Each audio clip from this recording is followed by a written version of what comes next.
Hey guys, this is the last in the series of the Tez Talks Q&A. This is from Amy Richardson. By the way, I've been really loving this. This is so cool. It's given me such amazing food for thought, and I hope it's been helpful. I've spent the last 5 hours doing this, and I'm really excited about it. I'm still feeling really inspired and excited, and I'm really enjoying it. So it's been a really fun day. Okay, what advice would you give your 25-year-old self? What have you learned over the past 5 years that would have made a difference to you back then? By Amy Richardson. 25. Okay, I'm 30, so that's 5 years ago. I'd say get out of that relationship.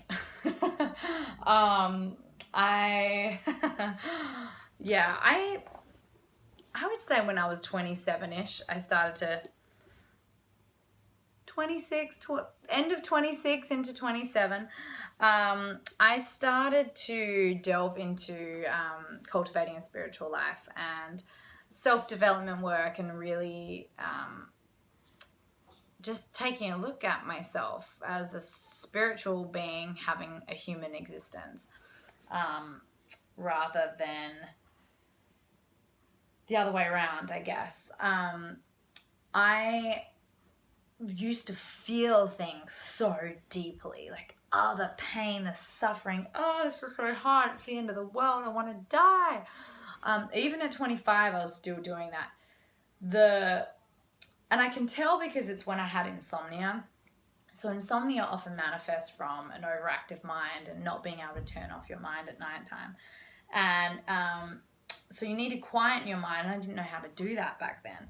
So I think what I've learned in the past 5 years is, again, I'm enough. It's all good. You're trying your best. Keep going. And let go of the control, let go of the expectations, be present.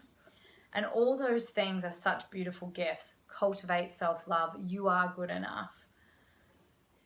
Please stop being obsessed with food and the way you look. And it's the most toxic place you can be in. And I would have said that to myself. Stop going to the gym so much. Stop caring. Because just this physical thing here, it doesn't equate to who I am on the inside, and it's not going to make me feel better being in control of the way my body looks, or being in control of the food that I eat because my life feels out of control. It's not helpful. My problems will still follow me. So I would tell myself to just let go of all of it, let go of it, and enjoy your life. Be present, enjoy the richness of your life. Stop trying to source happiness from a boyfriend or from an idea of how my life should look. Or stop trying to source happiness from my career. It was all really backwards thinking. And by the way, the majority of people, if not half the people, that I've encountered in my life, maybe not so much now because I don't have a lot of friends who are in this zone, but it's sort of a very human thing to live that kind of life. I'll be happy if I just get skinnier, I'll be happy. If my body just looks a little bit more toned, if I'm with that hot guy down the street who I've been wanting to be with for so long but who's kind of damaged, then I'll be happy. If I get that job, or if I make more money, then I'll be happy. I mean, it is sort of a normal thing to want and expect as a human being. That's a kind of a normal way to live our lives. It's almost, you're almost in the minority when you can be like, I'm okay with not having any of that. As long as I'm good, I'm okay with not having any of that. I'm open to whatever the universe gives me. That is a little more rare. However, in my opinion, it is the way to truly live, and to live in a contented state is to be okay with all of the things that you are and you have and to love yourself. And if I could go back to my poor little 25-year-old sad self, I would say, who are you? Where's your authentic self? Like really, really stop and understand that you're amazing and you are a beautiful being and you're okay. You're okay, and stop trying to fight.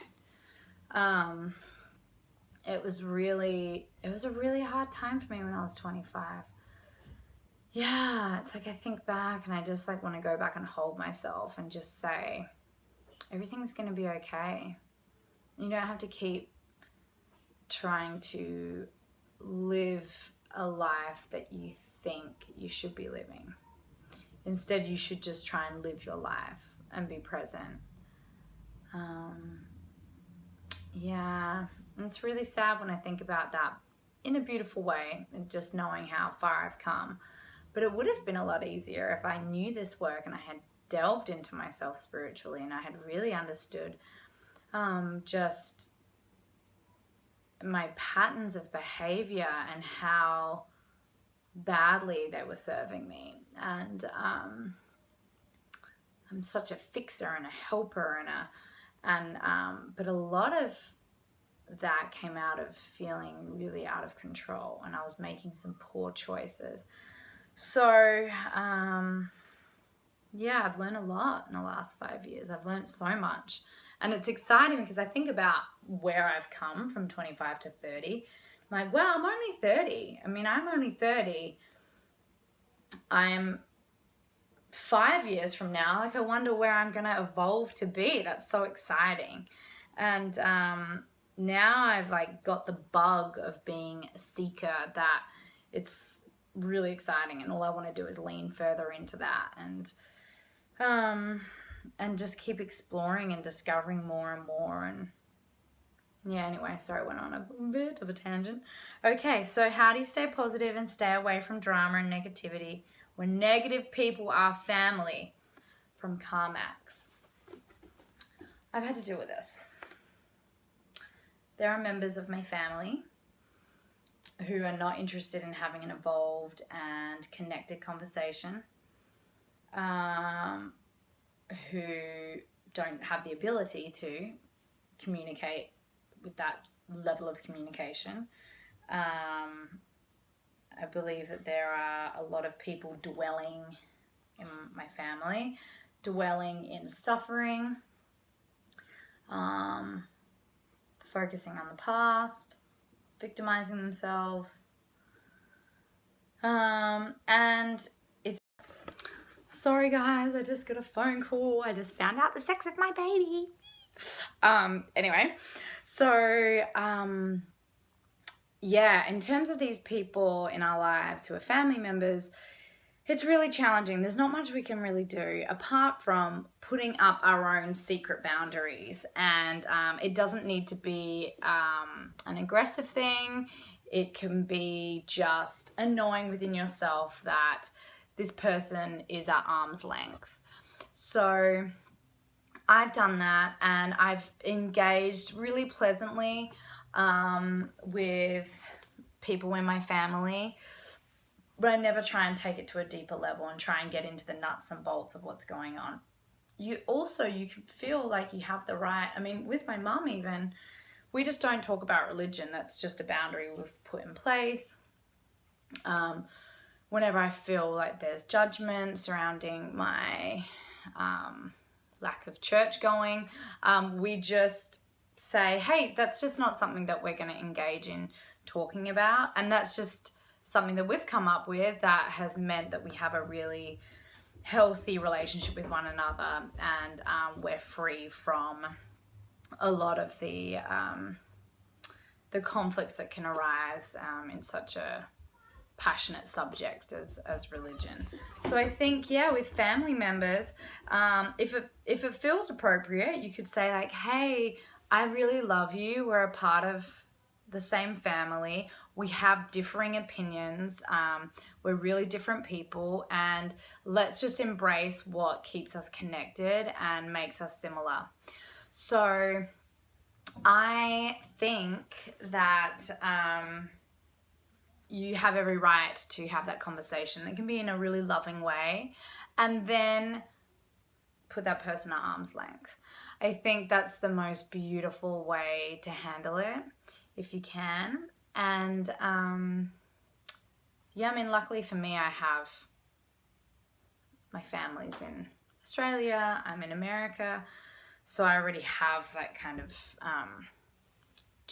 geographic boundary in place, which is fantastic. But yeah, it's really unfortunate when you don't really get to choose the people who are in your lives, and if they are your toxic relationships, then that's when seriously you have to really protect yourself and understand that you may never have the sort of relationship with that person that you are wanting, and that's okay, and that's totally fine. And as long as you're willing to be open-minded and accept that, and have the right boundaries in place, then you should be able to have a relatively smooth sailing relationship with that person. Now look, if it gets too emotionally abusive or mentally abusive, then that boundary has to be something very forward and spoken about, and it can be made very clear that you aren't going to engage with that person in that way. And even that's just a good line to say in general with anyone, like, hey, I don't want to engage with you in that way. It feels very hurtful, and so I'm going to put up a boundary. Thank you. Simple as that. Good luck. That's a really tricky situation. Guys, we're at the end. We're done. It's like 5 o'clock here, and I started this at, gosh, I don't know how long ago, 11? So, gosh, that's a Q&A. And thanks for all the amazing questions. I'm sorry for the ones I didn't get to. And I appreciate all of you. All right, bye.